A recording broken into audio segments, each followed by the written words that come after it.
Good morning. My name is Jeff Cameron, and on behalf of the RDIAC, I'd like to introduce my good friend Mark Smith here. We're just out at Aspen Links. For all the kids out there today, we're going to do a little session on the hospitality factor. Okay, thanks, Jeff. We're sitting here at the Aspen Links Clubhouse and Rec Room. This is a new facility that was built and opened in September of 2021. And we've got a full restaurant. We have a VLT lounge. We have an arcade and games room along with golf simulators. And we also have an event center on the lower level that we do golf tournament suppers in and awards ceremonies, along with weddings and corporate events. So, maybe we can have a look around and I can explain maybe where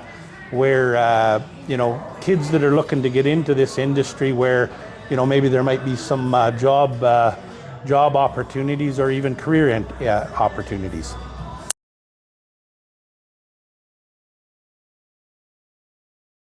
Okay, so this is our event center, and this is a flexible room.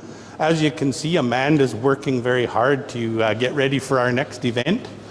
She does an awesome job here in many, many aspects. She's our events coordinator, so she has a lot to do. So this is our pro shop, and again, we really look for young people to work on the golf course, whether it's on the grounds crew or looking after the carts and all those kinds of things. And I always say about golf, it's one sport that you can do your whole life. So when do you actually have kids or staff start to show up for the summer months? Usually starts in about March. Yeah. March till we usually try to, till probably usually the end of September. Yeah. But some of the kids go back to school 1st of September, but we just take the crew down a little bit. Yeah, so this is our walk-in cooler. So this is like your fridge at home, except quite a bit larger. This is where we keep all of our goods that need to be kept above 0 degrees.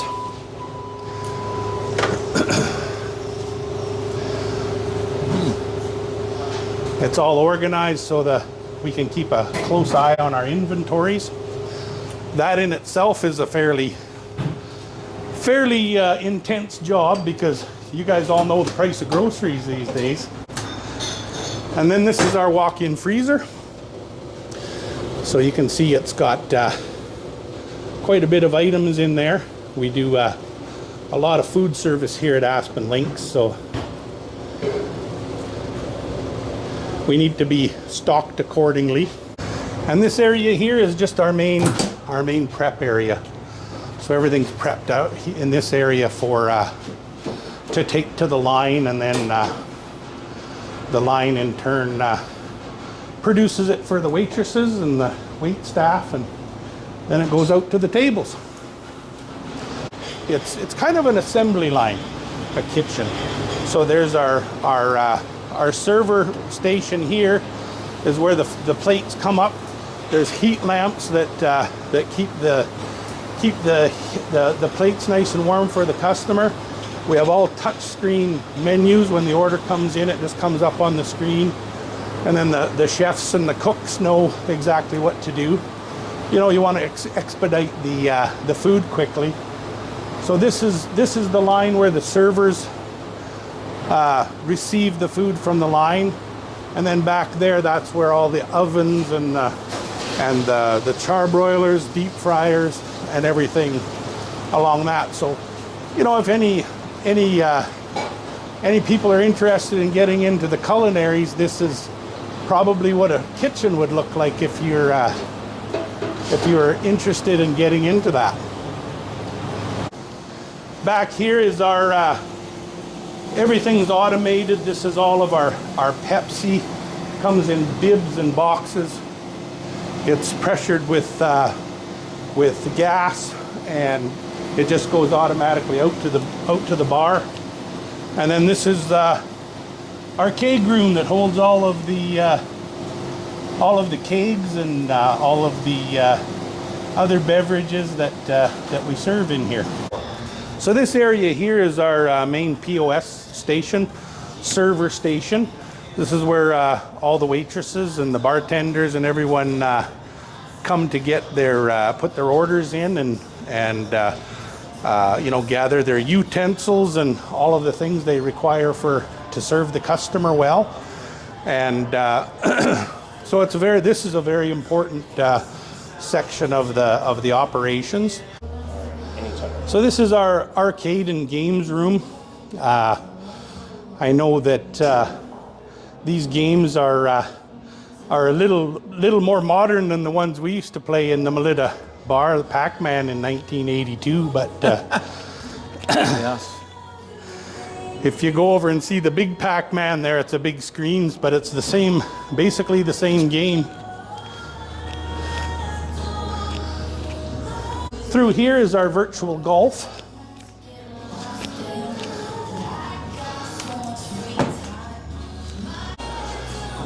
So Mark, when you have some kids coming in to work for you here, what kind of things are you looking for?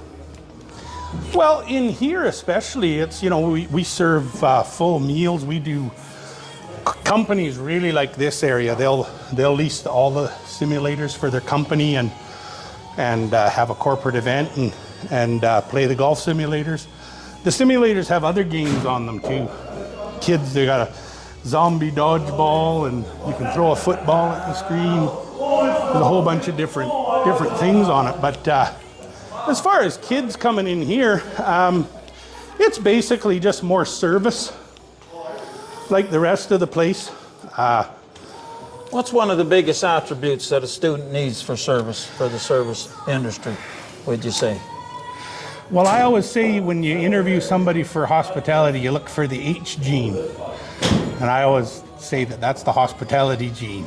So you want people that are outgoing. You want people that aren't afraid to talk to people, and you want people that like to have fun. And they have to be hard workers. It's not an easy job. It's very, very demanding job. And you know, wages start at minimum wage for servers, but if they do a good job, they make their money on the tips, and they can make a lot of money. Right. So I've never heard of that H gene, but I always tell the kids, you know, when I'm in school, that the two R's, respect and responsibility. And again, responsibility is the hard work, and then respect for your fellow human being is the two big things. They have those two things, you're going to do very well, kids.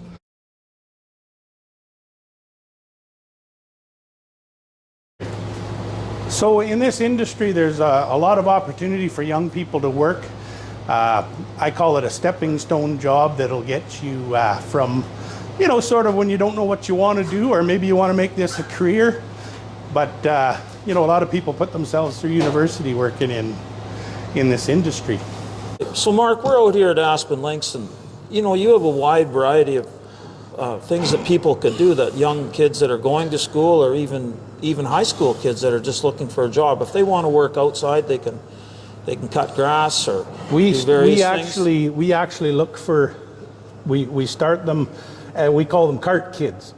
So they come in at 14 years old, and we show them how to wash the carts properly, get them prepared for the next customer. They fuel them up. In some cases, if they're mechanically inclined, we get them to service the cart. Some of them are really mechanical. They change tires and everything. So we just try to recognize, you know, individual strengths, and we'll put that young person in, and we want them to do what they want to do too. I have a philosophy that if you let people do what they want to do, you have a good relationship between employer and employee. Right, and I think also if you kind of enjoy what you're doing, then it really isn't work. So that's right. That's a good thing to remember, kids. You know, if you want to come in, like for the events planner here, again, the weddings, the different types of golf events, the sporting events that they have here and host. So if you're interested in something like that, that's something you could do. I mean, being a waiter, being a cook, there's so many different things. And yeah. Hey, Smitty, can you tell me a little bit? We're at the Tap Brew House here with Mark again, Jeff Cameron here at the RDIC. I just want to ask Mark a few questions here. Mark, you've been in the hospitality sector for a long, long time, of course, with your band, the Poverty Plainsmen, and just all the different settings. Whatever got you into actually with the tap brew house? Whatever got you thinking about the pump and different things like that? Well, I always kind of was intrigued by the business when I was playing in the band at various venues across Canada.